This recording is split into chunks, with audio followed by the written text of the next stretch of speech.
पुणी भारतीय जनता पार्टी ओडिया लोकंक सहित समर्थन हासिल करी भारतीय जनता पार्टी आमे अनेक थर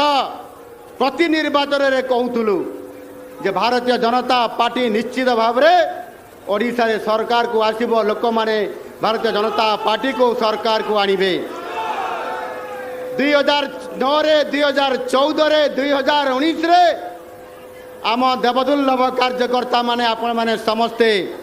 निरविच्छिन्न भाव रे लड़ाई करिसंती एवं ये लड़ाई रे ये मंच रे अनेक थर आमे कहिसंती